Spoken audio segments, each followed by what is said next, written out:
आज हम लोग डिस्कस करेंगे वाटर। इससे पहले हम लोग बहुत सारी चीजें थी जो पढ़ लिए। एयर था, इसके अलावा हम लोग नेचुरल रिसोर्सेज का टाइप्स हम लोग देखे थे। और आज हम लोग देखेंगे वाटर। वाटर के बारे में हम लोग पढ़ेंगे। रेन वाटर हार्वेस्टिंग क्या होता है, वो सारी चीजें हम लोग डिस्कस करेंगे। तो वाटर वाटर तो कॉमन सा वर्ड है जो हम लोग सबको पता है। वाटर मीन्स क्या होता है? Ocean,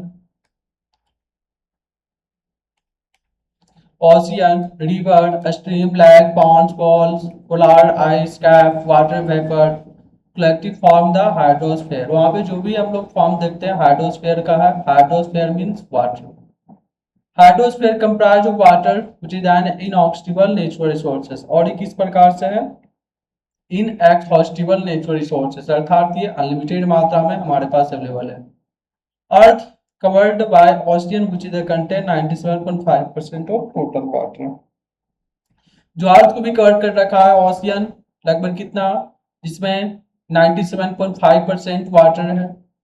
land content 2.5% of total water. Land के पास लैंड कंटेंट कर रखे 2.5% of total water. Major part 1.9% of total part of water occupy ice cap glacier. Glacier या आइस कैप्स के फॉर्म में 1.9% ऑफ टोटल वाटर प्रेजेंट है। इस तरह से सारे को मिलाएंगे तो 700% उड़ जाएगी।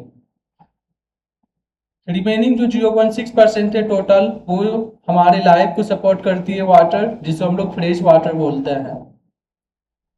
Water salinity content less than 0.5%। और इसमें कुछ साल की मात्रा जो 5% लगभग है, इससे कम ही है। More than 90% of water with fresh found underground व ग्राउंड वाटर। और 90% जो वाटर है फ्रेश वाटर के फॉर्म में धरती के अंदर अर्थात अंडरग्राउंड के फॉर्म में, अंडरग्राउंड वाटर के फॉर्म में देखने को मिलती है। 10% बाकी जो बचा, इस दोनों को हम लोग तुलना कर रहे हैं, तो 10% जो बचा फ्रेश वाटर वो हमारे surface water, river, dams, lake, ponds, soil water, vapour, ये सारे क्या प्रेजेंट है। ठीक है, समझ में आ गई होगी। ऊपर जो भी था डिस्कशन ये आउट ऑफ 100 में था, और नीचे जो भी है वो जो फ्रेश वाटर है उसका परसेंटेज है। ठीक है, हम लोग देखते हैं रेन वाटर हार्वेस्टिंग। ये वर्ड ही डिफाइन करता है कि हम लोग वर्षा के वाटर को, वर्षा जल को क्या करेंगे? हार्वेस्टिंग करेंगे, अर्थात उसका कलेक्शन करेंगे, उसको स्टोरेज करेंगे और फिर उसका हम लोग यूज करेंगे। यहाँ से तीन ही टॉपिक निकल कर आता है रेन वाटर हार्वेस्टिंग में। ठीक है, रेन वाटर हार्वेस्टिंग बता भी रहा है इन्वॉल्व, इसमें क्या क्या इन्वॉल्व होंगे? कलेक्शन, स्टोरेज और सब्सिक्वेंट यूज ऑफ वाटर। तो इसको क्या करेंगे? यूज करेंगे। डिपोजिटेड बाय द रेन, जो क्या होता है वर्षा के द्वारा वाटर छोड़ी जाती है। In water states dry region of the world rain water harvesting and ancient practice. ये जो रेन वाटर हार्वेस्टिंग है प्राचीन सभ्यता से ही चलते आ रही है। इन पार्ट्स ऑफ राजस्थान के बारे में देखते हैं, गुजरात, यहाँ भी क्या रेन वाटर हार्वेस्टिंग होता है क्योंकि वहाँ पे लिमिट मात्रा में वाटर है। People collect whatever they can, much quantity of water that deposit by rain। जो वर्षा द्वारा जो जो जल आती है उसको क्या करता है, वहाँ के लोग इकट्ठा करते हैं, सारे को मर्ज करते हैं। In large storage tank vessels, और सारे अपने घर के नीचे वेसल्स की तरह या फिर टैंक की तरह स्टोरेज बनाए रखा रहता है, और जिसमें सारे वाटर जाके स्टोरेज होते हैं। दिस वाटर सर्व द अंदर during the most of the year. ये जनरली हर साल देखने को मिलती है। In other technique rain water harvesting का अनदर टेक्निक है, क्या है? Roof water. Properly clean in the use to the collect rain water which is direct through the pipe lies underground pucca storage. इसको क्या बोलते हैं? Pucca storage tank. इसमें हम लोग क्या करते हैं, जो हमारा रूफ है, जो हमारा छत है, छत क्या पूरी तरीके से क्लीन कर दिया जाता है, और क्लीन कर देने के बाद उसमें कोई गंदगी नहीं होता है, तो डायरेक्ट जो वर्षा का पानी आती है डायरेक्ट उसे हम अंडरग्राउंड वाटर में, अर्थात उसके बोलते हैं पुक्का स्टोरेज, उसमें हम लोग क्या करते हैं? रख लेते हैं। Which are the shield from the all sides except for a small opening in the cleaning and the withdrawal purpose. और हम लोग क्या उसका डायरेक्ट हम लोग यूज कर सकते हैं। बट इससे पहले जो मैं बताऊँ उसमें क्या करना पड़ेगा, हमें ट्रीटमेंट करना पड़ेगा। ट्रीटमेंट मीन्स क्या, वाटर को हम लोग को क्लीन करना पड़ेगा। बस ये ऑलरेडी स्वच्छ वाटर, क्लीन वाटर है, जिसमें हमें वैसा कुछ टेक्निक देखने को नहीं मिलेगी। डायरेक्ट हम लोग क्या करेंगे, उसका यूज कर लेंगे। In the cities such as the Dwarka का देखते हैं, गुजरात, यहाँ पे ये पुक्का स्टोरेज टैंक यूज करता है। People use the collected water drinking, cooking purpose most of the year, और इसका डायरेक्ट यूज कर लेता है लोग ड्रिंकिंग के लिए और कुकिंग के लिए। एडवांटेज की बात करें, रेन वाटर वाटर का हार्वेस्टिंग का एडवांटेज क्या है, सिंपल सा हार्वेस्टिंग बहुत सारे हमारे लिए क्या लाभ भी है। ये क्या करता है, rain off loss, rain water losses को क्या करता है, कम कर देती है। कंट्रोलिंग फ्लड, बाढ़ के आने की समस्या को भी दूर कर देती है। Maintain supply of water during the dry month of the year, और हम लोग क्या करते हैं जब सूखा की स्थिति आती है, जब सूखा की समय आती है तो उसमें क्या हम लोग इस वाटर सप्लाई का यूज कर लेते हैं। It have to raise the water table, जो हमारा वाटर टेबल है, जो वाटर लेवल है, वो क्या रेज होने में इसका हम लोग मदद लेते हैं। चेक सॉइल इरोजन, और ये क्या, जब ये वाटर को हम लोग स्टोर कर लिए तो क्या होगा, एक वाटर भी है जो सॉइल इरोजन का कॉजेज है, कारण है। तो जब वाटर को हम स्टोर कर ले तो क्या होगा, सॉइल इरोजन देखने के नहीं मिलेगी। ये एडवांटेज था। Source of cause of water pollution, water pollution का सोर्स क्या है वो हम लोग डिस्कस करेंगे, क्या कारण है वाटर पॉल्यूशन का। तो सिंपल सा बेसिक है, ऐसा कुछ है नहीं। सीवेज है, इंडस्ट्रियल वेस्टेज है, सिंथेटिक सॉप है, जो बनाया हुआ सॉप है, डिटर्जेंट, सर्फ, साबुन, जो फर्टिलाइजर का जो यूज करता है खेतों में, पेस्टिसाइड का, पेट्रोलियम ऑयल है, थर्मल पॉल्यूशन है। ये सब बताने की जरूरत नहीं है, सिंपल है, या लोग बता ही देते हैं। सीवेज क्या है, एनिमल का जो डस्ट हो, वो क्या बोलते हैं, गोबर हो गया, इशारा। एनिमल एक्सेट्रा डिस्चार्ज, जो डिस्चार्ज करता है, फील्ड डंप, उसको बोलते हैं dumped. Pits reaches water bodies पे क्या करता है, ऐसे ही छोड़ देता है, फाइनली वो रेनी रीजन में जाकर के सारे मिल जाते हैं। इंडस्ट्री बेस से, जो इंडस्ट्री, पेपर मिल हो गया, पेट्रोलियम रिफाइनरीज हो गया, ये सारे क्या लार्ज क्वांटिटी में हार्मफुल केमिकल को ऐसे ही छोड़ देता है। और वो किस नेचर का होता है, एसिडिक नेचर का, एल्कलीज होता है, हैवी मेटल भी उसमें इंक्लूड होता है, मरकरी साल्ट भी, पेपर, ये सारे यूज होती है, सबको डिस्चार्ज कर देता है वाटर बॉडीज पे। सिंथेटिक सॉफ्ट डिटर्जेंट में water containing soft of the detergent, detergent के रूप में हम लोग यूज करते हैं। सर्फ जिसको हम लोग बोलते हैं, वो सब क्या है, हाउस द्वारा, हाउस होल्ड सारे ऐसे ही छोड़ देते हैं। Fertiliser pesticide, fertiliser pesticide due to the excess in the field with the crop production. हम लोग क्या करते हैं, क्रॉप प्रोडक्शन, खेती बाड़ी में हम लोग क्या करते हैं, बहुत सारे फर्टिलाइजर और पेस्टिसाइड का यूज करते हैं, जिसका प्रयोग से हम लोग क्या करता है, जो भी खेतों में कीड़े पतंगे होते हैं उसे हम लोग मारने के लिए यूज करते हैं। जब वर्षा होती है तो वही क्या होता है, सारे वाटर के साथ घुल मिल करके चले जाते हैं नदी में। Petroleum oil drilling, shipping operation are common in the ocean. Leakage of petrol during the such the operation such the water pollution. यदि किसी कारण से क्या होता है, जब पेट्रोल लीक हो जाती है तो क्या वही वाटर सर्विसेज पे देखने को मिलती है। थर्मल पॉल्यूशन, हीट से आएगी।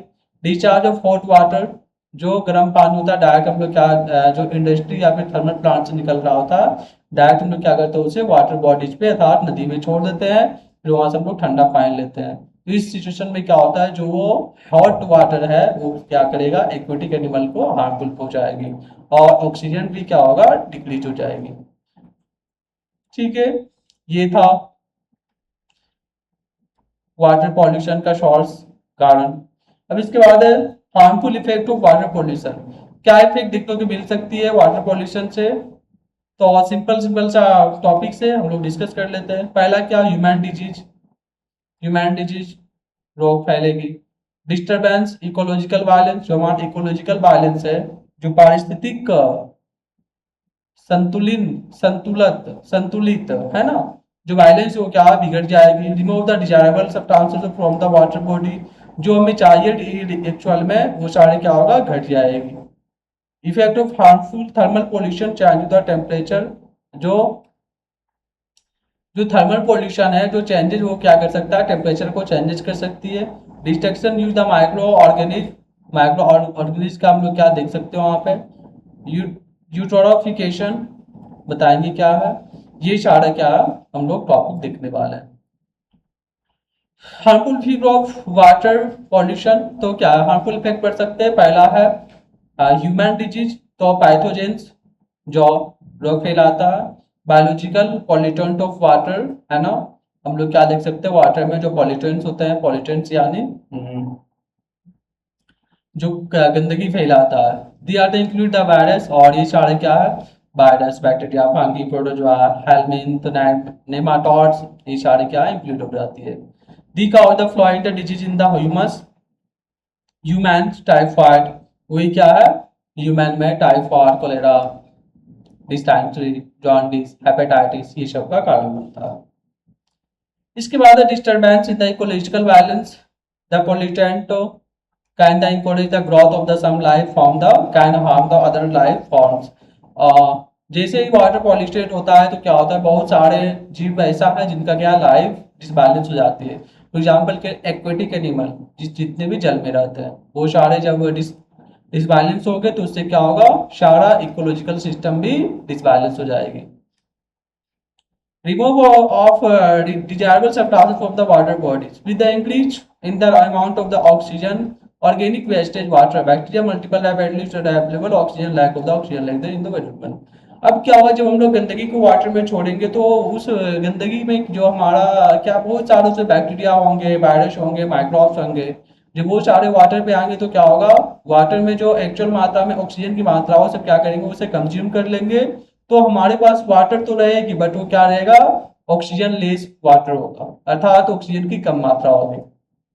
ठीक है, तब वहां पे आएगा बीओडी, बायोलॉजिकल ऑक्सीजन डिमांड। ये क्या इंडिकेट करता है क्वालिटी ऑफ वेस्ट वाटर, कितना वेस्ट वाटर का क्वालिटी है।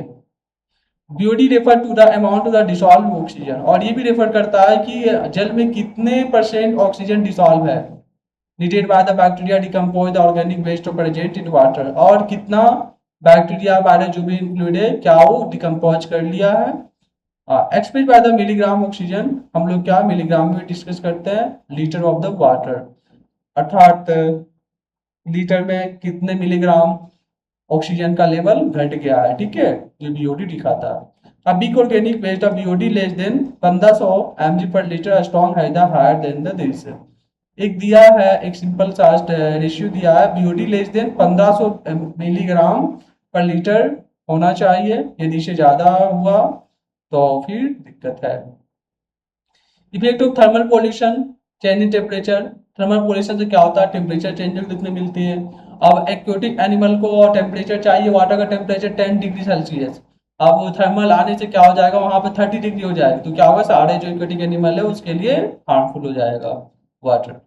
Aquatic organisms due to the certain range temperature in the water bodies where they are alive, sudden mark the change in the temperature can the dangerous for them। जैसे he suddenly क्या होगा temperature बढ़ेगी तो क्या होगा उसके लिए dangerous हो जाएगी। Destruction of huge micro organism when the untreated industrial waste get the mixed with the water in the river lakes, the acid and the metal present in the industrial waste are useful the organic present in the water bodies।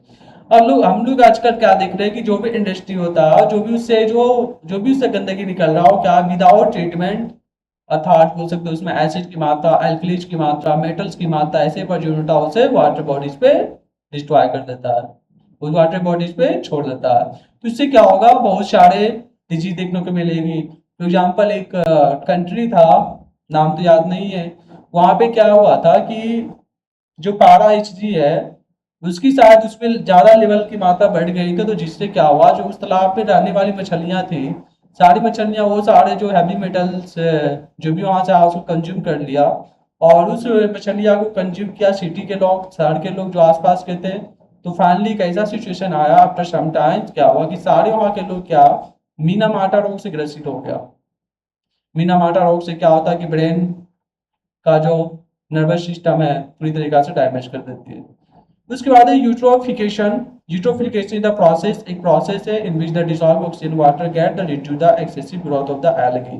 ये क्या करता है जो भी water में algae है जो algae growth कर रहा है उसको क्या करेगा रोकेगा, ऑक्सीजन वाटर गेट को क्या करेगा रिड्यूस कर देंगे। Lowering nutrition in the water body. ठीक है, ये सारी था। आगे भी दिया है, presence with fertiliser, nitrate, phosphate, polluted water provide the lot of nutrition of the algae. ये सारा phyto is present the water body resulting the excessive growth of the algae term the algae Bloom.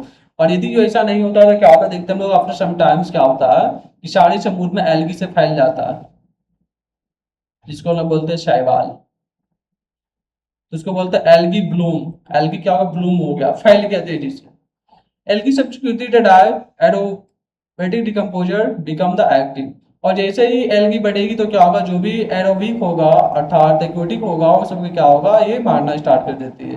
The rapidly consume the dissolve oxygen, जो भी जल में oxygen dissolve है उसको तेजी से एल्गी क्या करता है, यूज कर लेता है, जिससे एक्वेटिक एनिमल को हार्मफुल होना स्टार्ट हो जाती है। उसके बाद है बायो मैग्निफिकेशन। देखेंगे समझेंगे क्या है बायो मैग्निफिकेशन इनिशियल फॉर्म में। Getting the of the various harmful substances like the pesticide GT the bio बायोफिलाल the different level of the magnification. Magnification का एक पार्ट है जो हम लोग harmful substances for example pesticide का हम लोग खेत में यूज करते हैं, डिलीटा पाउडर का यूज करते हैं, बायोफिनाइल का यूज कर सकते हैं, डिफरेंट डिफरेंट लेवल पे जो यूज करते हैं हम लोग, यही मैग्निफिकेशन एक आता है। It increases the concentration of toxic substances in the oxygen organism at the higher toxic level, trophic level। और इस जब हम लोग जब ये सारे पेस्टिसाइड डीडीटी बायोफिनाइल ये सब का हम लोग डिफरेंट डिफरेंट लेवल पे यूज करते हैं, तो क्या होता है यदि यदि वर्षा होगी तो क्या सारे नदी में जाएंगे, और नदी में जाने के बाद क्या होगा, वो सारा एक्वेटिक एनिमल कंज्यूम करेगा, फिर उससे क्या है हम लोग मछली को खाएंगे, फिर वही सब्सटेंसेस सारे हमारे बॉडी में आएगी, फिर हमें भी कोई खाएगा तो क्या उसके पास जाएगा। तो इस तरह से क्या है हायर ट्रॉपिक लेवल पे क्या होगा, वो ट्रांसफर हो जाएगी। DDT by the pesticide which the consume by the many organism, different different organism को क्या क्या डीडीटी खाया जाएगा। लोअर टॉपिक लेवल से कहा हायर टॉपिक लेवल के पास का दिया भी है, फिश से है ना, फिश से ऊपर की ओर बढ़ता चला जाएगा। बस the DDT at the fish DDT at the band. इसी कारण से क्या है यूएस में डीडीटी को बैंड किया गया था 1917 में। ये था बायोलॉजी। ठीक है, इसके बाद हम लोग देखेंगे बायोजियोकेमिकल साइकिल। बायोजियोकेमिकल साइकिल, ये तीन वर्ड डिफाइन कर रहा है बायोजियोकेमिकल साइकिल। बायो मतलब जैव, जियो भूगर्भ, केमिकल रसायन, साइकिल किस प्रकार से होती है। The movement nutrition element to the living non living component biosphere biological cycle of matter. अर्थात जितने भी न्यूट्रिशन है, जो भी न्यूट्रिएंट है, एलिमेंट है, वो सबका साइकिल होना। अर्थात हम अभी है तो मेरा बॉडी क्या सारे न्यूट्रिशन को कंज्यूम कर रहा है, फिर हमारे डेथ होने के बाद क्या होगा, फिर से वो रिसाइकल सारे जो अब कंज्यूमर्स होगा, कंज्यूमर क्या करेगा, बॉडी को पूरी तरीका से खा करके क्या करेगा, वो फिर से जो भी न्यूट्रिएंट्स होगा सबको इन्वायरमेंट में छोड़ देगा, बायोस्फीयर में छोड़ देगी। तो इसी को बोलते हैं biology biogeo geochemical cycle of matter. The biogeochemical cycle होने हम लोग जिसको बोलते हैं हम लोग न्यूट्रिएंट साइकिल के नाम से, हम लोग जानते हैं इसको न्यूट्रिएंट साइकिल के नाम से जानते हैं। फॉर एग्जाम्पल के लिए वाटर वाटर साइकिल है, नाइट्रोजन साइकिल है, हम पढ़ाए भी थे ये सब कॉमन चीजें। वाटर साइकिल क्या है, प्रोसेस वर्षा होगी पानी नीचे आएगी, फिर उससे वेपोराइजेशन होगा, फिर वाटर है ऑक्सीजन और हाइड्रोजन के फॉर्म में ऊपर जाएगी, फिर ऊपर जाने के बाद ठंडा होगा, फिर से क्या बनेगी, वाटर ड्रॉपलेट्स बनेगा, वाटर ड्रॉपलेट्स मिलकर क्या बनेगा, क्लाउड्स का फॉर्म करेगा। जैसे क्लाउड्स भारी होगी फिर से अचानक, फिर क्या होगा, वो नीचे की ओर वर्षा में गिर जाएगी। ये वाटर साइकिल था। और नाइट्रोजन साइकिल ये बताया है, नाइट्रोजन साइकिल क्या बताया है कि जो भी दलहनी प्लांट होता है, पल्स प्लांट होती है, उसका जो रूट से रूट में क्या है राइजोबियम बैक्टीरिया पाया जाता है। वो क्या करता है इन्वायरमेंट से नाइट्रोजन को लेकर के या मिट्टी से नाइट्रोजन को लेकर के नाइट्रेट के फॉर्म में प्लांट्स को देता है। फिर प्लांट्स में जो सीड फॉर्म होता है, सीड में यही नाइट्रेट जाकर के प्रोटीन के फॉर्म में स्टोर्ड होती है। ये तो आपको बताया भी थे इससे पहले। Water cycle well the process in which the water evaporate fall on the land river, है ना, वाटर साइकिल बोल रहे हैं। फॉल होता है land immediately flow the back the seeds, अगर सब क्या नदी समुद्र जाकर मिल जाती है। और कुछ वाटर क्या अंडरग्राउंड वाटर में चली जाती है थ्रू द स्प्रिंग के द्वारा, फॉल्स के द्वारा। Water also is to the terrestrial animal plants offer various life process. The nitrogen cycle, nitrogen gas the make 78% हमारे इन्वायरमेंट में, एटमॉस्फेयर में अवेलेबल है, 78% nitrogen. Nitrogen also part of the many molecule essential like protein. Nitrogen से क्या होता है कि molecule for example के लिए प्रोटीन्स का फॉर्म होती है, प्रोटीन।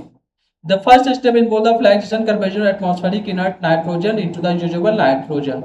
पहले क्या होता है कि जो इनर्ट है अर्थात एटमॉस्फेरिक इनर्ट जिसमें नाइट्रोजन है वो यूजुअल फॉर्म में नाइट्रोजन, यहाँ नाइट्रोजन नहीं होगा, यहाँ पे नाइट्रेट होगा, नाइट्रेट। ठीक है, नाइट्रेट के फॉर्म में चेंज होती है, फिर नाइट्रेट, फिर बोल सकते हैं प्रोटीन के फॉर्म में स्टोर हो जाती है प्लांट्स में, लेकिन सबका अलग अलग प्रोसेस है। अब एग्जांपल है अमोनिया। अमोनिया क्या है, NH3 and to form the nitrogen convert into the NH3। Ammonia में फॉर्म चेंज कर देती है। The process carry out the symbiotic bacteria, सवाल इसको बोलते हैं डायाजोट्रॉफ्स बोलते हैं, प्रोसेस द्वारा नाइट्रोजन जो है हाइड्रोजन से रीड करके अमोनिया फॉर्म कर देती है। These are bacteria found in the nitrogen fixation nature, जिसको बोलते हैं राइजोबियम। ये क्या है, राइजोबियम बैक्टीरिया, याद रखना। ये होता है पल्सेस प्लांट में, पल्सेस प्लांट। ठीक है, नाइट्रोजन फिक्सेशन दिया भी है ऊपर था, नाइट्रोजन साइकिल। अब है नाइट्रोजन फिक्सेशन, नाइट्रोजन चक्र, इसमें बढ़िया तरीके से बताएगी। The inert nitrogen present in the atmosphere is converted into the nitrous oxide, है ना, नाइट्रस ऑक्साइड में चेंज होता है। have to lighting due to the high temperature present during the lighting, क्योंकि सबको पता है कि लाइटिंग जो सन उसमें क्या हाई टेम्परेचर प्रेजेंस होती है, इस कारण से क्या हो कन्वर्ट हो जाती है, ये बता रहा है नाइट्रोजन नाइट्रोजन नाइट्रस ऑक्साइड में। नाइट्रोजन फिर क्या होता है, ब्रेक डाउन होता है nitrogen atom with the react with oxygen. Nitrogen फिर बनाता है nitrous oxide, nitrogen peroxide, nitric oxide. ये सारा क्या है, नाइट्रोजन ब्रेक डाउन होकर के ये सारा फॉर्म करता है, nitrogen nitrous oxide, nitrogen peroxide और nitric oxide. This compound letters dissolve the rain water and the dilute nitric acid. और यही जब वाटर के साथ डिसॉल्व हो जाती है तो उसको लोग बोलते हैं नाइट्रिक एसिड बोलते हैं, याद रखना है। When the dilute nitric Nutrich acid change the earth surface, जब अर्थ सरफेस पे आती है तो react with the alkalis present form the nitrate at the plants easily the absorb. अब यही जब वाटर लैंड पे आएगी, अर्थ पे आएगी सरफेस पे, तो क्या होगा वहां पे जो एल्कलीज होगा प्रेजेंट वो क्या करेगा, इससे एब्जॉर्ब करने का प्रयास करेगा नाइट्रेट्स के फॉर्म में। ठीक है, याद रखना नाइट्रेट्स का फॉर्म में। बायोलॉजिकल नाइट्रोजन फिक्सेशन में क्या होता है, the exit the nitrogen fixation bacteria blue green algae convert nitrogen present to the nitrates. यहाँ बता रही है कि ब्लू एल्गी बैक्टीरिया क्या है, ब्लू एल्गी अर्थात हरित लवक शैवाल उसको बोलते हैं, है ना। उसको क्या करता है, नाइट्रोजन को नाइट्रेट के फॉर्म में, जैसे जो पल्सेस प्लांट था राइजोबियम की तरह ये भी कर रहा है। ब्लू ग्रीन एल्गी ये क्या कर रहा है, नाइट्रोजन को नाइट्रेट के फॉर्म में चेंज कर रहा है। Two types of the nitrogen fixation bacteria, living bacteria example azotobacteria, clostridium, ये सारे लिविंग बैक्टीरिया के एग्जाम्पल दे रहा। इसके बाद होता है symbolic symbiotic bacteria, for example के राइजोबियम। राइजोबियम क्या है, symbiotic bacteria. That present the root nodules, क्या है प्रेजेंट होता है, रूट नोड्यूल्स अर्थात प्लांट्स के रूट में, है ना, नोड्यूल छोटा छोटा इस प्रकार का स्ट्रक्चर होता है, ये रूट नोड्यूल्स इसको बोलते हैं। Of the individual leguminous plant like the Nostoc, है ना भाई, है ना। एक होता है कार्बन में देख रहे हैं इंडस्ट्रियल नाइट्रोजन फिक्सेशन, इंडस्ट्री पे किस प्रकार से होता है। यहाँ पे ह्यूमन मेड होगी, alteration while the atmospheric nitrogen converted किया जाएगा अमोनिया में।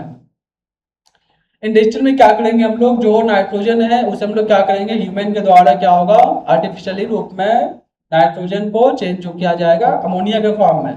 और इस प्रोसेस को बोलते हैं हाइवर्स प्रोसेस, याद रखना है, 12th में पढ़ने का है। Later nitrate the various fertiliser, फिर हम लोग क्या करेंगे उसका नाइट्रेट का अदर अदर फर्टिलाइजर के फॉर्म में हम लोग उपयोग कर लेंगे। इसके बाद देखते हैं कितना है, खत्म हो गया, थोड़ा सा और ये खत्म कर देते हैं इसे। इसके बाद है अमोनिफिकेशन, हम लोग देखेंगे अमोनिफिकेशन क्या होता है। अमोनिफिकेशन इसका जहां तक रिफर कर रहा अमोनिया को, अमोनिया को क्या है एकजुट। देखते हैं क्या ammonification, the day remain the plant animal at the breed of the soil. यहाँ क्या बता रहा है कि जो प्लांट्स होता है, जो एनिमल्स होता है, डेड होने के बाद क्या होता है, सॉइल के अंदर चले जाता है। The the decay the create ammonia, carbon dioxide, water with the help the fungi like the actinomyces. फिर क्या होगा, नीचे जाएगी तो फिर क्या होगा, वहां पे क्रिएट होगा कार्बन डाइऑक्साइड, उसके बॉडी में वाटर रिलीज होगी, अमोनिया क्रिएट होगी, किसके द्वारा, फंगस के द्वारा, फंगी के द्वारा। जब बॉडी को दफन किया जाता है तो क्या होगा, उसमें फंगस लगेगा, फंगस लगता है, फंगस लगने के बाद उसको बॉडी को खाना स्टार्ट करती है, और फिर उससे क्या होता है, अमोनिया, कार्बन डाइऑक्साइड, वाटर से सब रिलीज होती है। This process the formation of the ammonia, ये प्रोसेस अमोनिया द्वारा की जाती है, इसलिए बोलते हैं इसे हम लोग अमोनिफिकेशन बोलते हैं। Already ammonia exit salt with the help of nitrogen fixation fixing bacteria. इससे पहले भी बताए हैं, या इससे पहले भी पढ़ाए हैं, अमोनिया क्या एग्जिट करता है कि सॉइल से भी क्या अमोनिया एग्जिट होती है, और help of nitrogen fixation process. इसके बाद हम लोग देखेंगे नाइट्रिफिकेशन, उसी प्रकार से नाइट्रोजन का किस प्रकार से एकीकरण होता है। This process the ammonia is the converted of nitrate, इसमें क्या होता है, अमोनिया क्या होता है, कन्वर्ट होता है नाइट्रेट्स के फॉर्म में, लेटर इनटू द, फिर क्या नाइट्रेट्स के फॉर्म में चेंज होता है। पहले नाइट्रेट के फॉर्म में चेंज होता है, फिर उसके बाद नाइट्रेट्स के फॉर्म में चेंज हो जाता है, इसी को बोलते हैं नाइट्रिफिकेशन। और यह स्टेप दो स्टेप में कंप्लीट होता है, नाइट्रिफिकेशन अर्थात नाइट्रोजन नाइट्रेट्स के फॉर्म में चेंज होता है, ये दो प्रोसेस में कंप्लीट होती है। पहला तो बता रहा अमोनिया नाइट्रेट के फॉर्म में चेंज होगी, फिर वही नाइट्रेट क्या होगा, नाइट्रेट्स के फॉर्म में चेंज होगा। एग्जांपल दिया है प्रोसेस जो प्रोसेस हो रही है। This take place by the action nitrosomonas bacteria, ये क्या अमोनिया पे नाइट्रोमोनास बैक्टीरिया में क्या करता है, उस पर एक्ट करती है, और फिर वो चेंज करता है नाइट्रीज, है ना। ये क्या है, अमोनिया NH4 प्लस है, प्लस O2, ये मिलेगा तो क्या बनाएगा, NO2 plus H plus 4H2। NO2 क्या होगी, टूटेगा ऑक्सीजन के फॉर्म में, ऑक्सीजन के साथ क्या होगा, ये रिएक्ट करेगी, फिर बनाएगा NO3 नाइट्रेट्स। ठीक है। इस बात क्या होगा, एसिमिलेशन प्रोसेस होगा, एसिमिलेशन में क्या होगा, एब्जॉर्प्शन होगा नाइट्रेट्स का नाइट्रोजन कंपाउंड द्वारा, अदर नाइट्रोजन कंपाउंड द्वारा। The nitrogen compound are the essential for the formation of the crucial bio molecules, और ये जो नाइट्रोजन कंपाउंड्स होंगे क्रूशियल बायोमोलिक्यूल, फिर क्या है, बायोमोलिक्यूल्स में कन्वर्ट हो जाएगी। इसके बाद denitrification, plant do not absorb the sum nitrate, बहुत सा प्लांट ऐसा है जो क्या नाइट्रेट्स को एब्जॉर्ब नहीं करता, the converted to the atmospheric nitrogen, फिर जब वो नाइट्रेट्स को नहीं एब्जॉर्ब करेगा तो क्या होगा, वही नाइट्रेट्स कन्वर्ट हो जाएगा नाइट्रोजन के फॉर्म में, और वो चला जाएगा एटमॉस्फेयर में। ये कन्वर्ट करता है सुडोमोनास और Clostridium. This process is the last step where the nitrogen compound present the soil and the atmospheric nitrogen, और ये लास्ट प्रोसेस होता है जहां पे नाइट्रोजन क्या कुछ सॉइल में चले जाते हैं और कुछ एटमॉस्फेरिक नाइट्रोजन में कन्वर्ट हो जाती है। इसके बाद है कार्बन साइकिल। कार्बन साइकिल का कुछ स्टेप दिया है। कार्बन सबको पता है एवरीवेयर, सभी जगह प्रेजेंट है कार्बन, हमारे बॉडी में प्रेजेंट है कार्बन, हर जगह कार्बन प्रेजेंट है। Atmosphere is absorb by the plant photosynthesis, carbon present atmosphere is absorb by the plant for photosynthesis, सबको पता है कि फोटोसिंथेसिस प्रोसेस द्वारा क्या होता है, प्लांट्स एब्जॉर्ब करता है। These the plant are the then consumed by the animal, carbon get the by accumulated there the bodies, और फिर हम लोग क्या है जो एनिमल्स खाते हैं, या फिर एनिमल्स है जो प्लांट्स को कंज्यूम करता है, उस प्लांट की सहायता से क्या होता है, हमारे बॉडी में भी कार्बन की मात्रा पहुंच जाती है। When plants animal the die, जब प्लांट्स एनिमल डाई करता है तो कार्बन क्या होता है, रिलीज होकर के फिर से एटमोस्फेयर में रिलीज हो जाता है, हो गया carbon cycle. Some of the carbon dioxide released the back of the atmosphere fossil fuels, कुछ ऐसे कार्बन जो क्या है फॉसिल फ्यूल में कन्वर्ट हो जाता है, डीजल पेट्रोल, है ना। Fossil fuels are the used to the man made activities pumps more than carbon back to the atmosphere, फिर क्या होता है वहां पे जलने के बाद धुआं के फॉर्म में, स्मोक के फॉर्म में फिर से वो एटमॉस्फेयर में चला जाता है। इसके बाद है ऑक्सीजन साइकिल। ऑक्सीजन का साइकिल कैसे होता है, ऑक्सीजन क्या होता है, जितने भी लिविंग है उसमें क्या रिस्पायरेशन प्रोसेस द्वारा क्या होता है, बॉडी के अंदर इंटर करती है, फिर ये क्या करेगा, फूड मटेरियल को पाचन करेगा, ब्रेक डाउन करेगी, फिर वहां से क्या होगा, एनर्जी मिलेगा हमें, और वहां से कार्बन डाइऑक्साइड रिलीज होगी। ये प्रोसेस सबको याद होनी चाहिए। ग्लूकोज क्या है, ऑक्सीजन की उपस्थिति में क्या होता है, टूटता है, ब्रेक डाउन होता है, तो हमें मिलता है भरपूर मात्रा में एनर्जी, और वहां कार्बन डाइऑक्साइड रिलीज होती है और जल। दिए carbon dioxide utilise by the plants produce the food material during the product photosynthesis. और फिर जो कि कार्बन डाइऑक्साइड है हमारे बॉडी से बाहर आ जाती है, और फिर कार्बन डाइऑक्साइड का यूज करता है प्लांट्स फोटोसिंथेसिस प्रोसेस द्वारा अपना खाना बनाने में। ठीक है, इसका इक्वेशंस याद होना चाहिए भी, 6CO2 plus 6H2O light energy photosynthesis अर्थात presence of sunlight energy बनाएगा ग्लूकोज और ऑक्सीजन। ये ऑक्सीजन क्या होगा, प्लांट से बाहर आ जाएगा, फिर हम लोग इसका यूज करेंगे। The concentration of oxygen air water maintain by the equal layers of use the respiration release the photosynthesis. और यह फोटोसिंथेसिस प्रोसेस द्वारा बैलेंस होती है। इस प्रकार से हम लोग 7 टॉपिक डिस्कस कर लिए हैं। Thank you.